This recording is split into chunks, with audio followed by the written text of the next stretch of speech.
बहुत समय पहले की बात है। त्रेता युग में एक शक्तिशाली राक्षस था, भीष्मासुर। वह अत्यंत महत्वाकांक्षी और घमंडी स्वभाव का था। उसके मन में हमेशा यह इच्छा रहती थी कि वह देवताओं से भी अधिक शक्तिशाली बन जाए और तीनों लोकों पर राज करे। भीष्मासुर जानता था, यदि उसे असाधारण शक्तियां चाहिए तो उसे देवताओं को प्रसन्न करना होगा।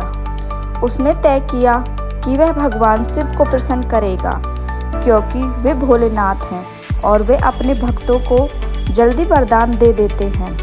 वह हिमालय की कड़ाके की ठंड में बैठ गया।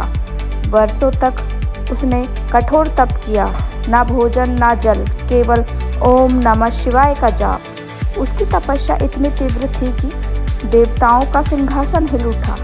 शिव जी बोले, वत्स, मैं तुमसे प्रसन्न हूँ, वर मांगो। भीष्मासुर के मन में पहले से ही योजना तैयार थी। उसने कहा, प्रभु, मुझे ऐसा वरदान दीजिए कि मैं जिसके सर पर हाथ रखूं वह तुरंत भस्म हो जाए। भोलेनाथ, जो अपने भक्तों की भावना देखते हैं, बिना गहराई से सोचे उसे यह वरदान दे देते हैं। जैसे ही भीष्मासुर को वरदान मिला, उसके चेहरे पर कुटिल मुस्कान आ गई।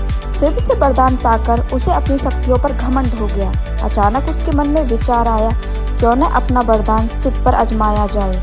पहले वे अपनी शक्ति को पेड़ पर आजमाता है। जैसे ही वह पेड़ पर हाथ रखता है, पेड़ भस्म हो जाता है। भीष्मासुर की शक्तियों को देखकर सभी देवता घबरा जाते हैं, क्योंकि भीष्मासुर अब देवताओं के लिए खतरा बनने वाला था।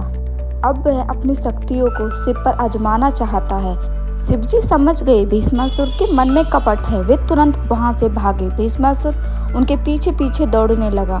तीनों लोकों तक वह उनके पीछे भागता रहा। भगवान शिव और सभी देवता भीष्मासुर से भयभीत हो चुके थे। तभी सभी देवता सहायता के लिए विष्णु भगवान के पास पहुंच गए। विष्णु जी मुस्कुराए और बोले, अहंकार का अंत बुद्धि से होगा, बल से नहीं। भगवान शिव भी अपनी सहायता के लिए भगवान विष्णु के पास पहुंच गए। विष्णु भगवान ने एक अद्भुत सुंदरिया का रूप धारण किया। उसका नाम था मोहिनी।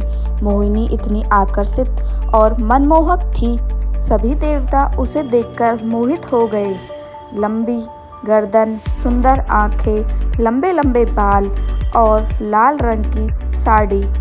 मोहिनी मन को मोहने वाली एक सुंदर देवी थी। जब भीष्मासुर ने मोहिनी को देखा तो वह मोहित हो गया। वह शिवजी को भूल गया और मोहिनी के पीछे पीछे चल पड़ा। मोहिनी ने मधुर स्वर में कहा, हे वीर राक्षस, यदि तुम मुझसे विवाह करना चाहते हो तो पहले मेरा जैसा नृत्य करके दिखाओ। मोहिनी नृत्य कला जानती थी। भीष्मासुर गर्व से बोला, मैं हर कला में निपुण हूँ। मोहिनी ने नृत्य आरंभ किया। वे जो भी मुद्रा बनाती, भीष्मासुर भी वैसा ही करता। हाथ ऊपर, भीष्मासुर भी हाथ ऊपर कर लेता।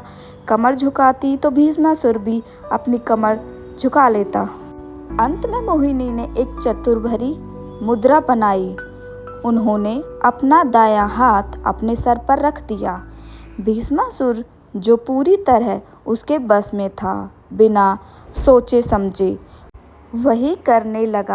अब मोहिनी ने भीष्मासुर को अपने नृत्य और रूप के मोह में पूरी तरह वश में कर लिया था। भीष्मासुर मोहिनी के साथ नृत्य करते करते भूल जाता है और अपना हाथ अपने सर पर रख लेता है।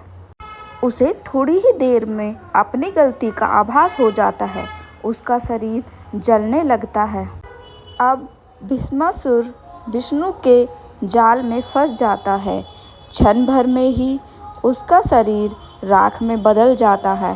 भीष्मासुर को भस्म होते देखने के बाद सभी देवता राहत की सांस लेते हैं और विष्णु भगवान को धन्यवाद करते हैं। उस दिन के बाद देवताओं ने समझ लिया, वरदान देते समय सावधानी जरूरी है। शिवजी ने भी यह जाना कि भक्त की भावना के साथ साथ उसकी नीयत को समझना भी आवश्यक होता है। और इसी प्रकार भीष्मासुर की कथा युगों युगों तक संदेश देती रही। अहंकार की अग्नि में अंत स्वयं ही जलना पड़ता है। शक्ति का अहंकार विनाश का कारण बनता है। वरदान और समर्थ का सदुपयोग करना चाहिए। बुद्धि और धैर्य से बड़ी बड़ी समस्याएं हल हो जाती है। अहंकार अंत स्वयं का ही नाश करता है। अगर आपको मेरी ये कहानी अच्छी लगी हो तो प्लीज़ सब्सक्राइब माय चैनल।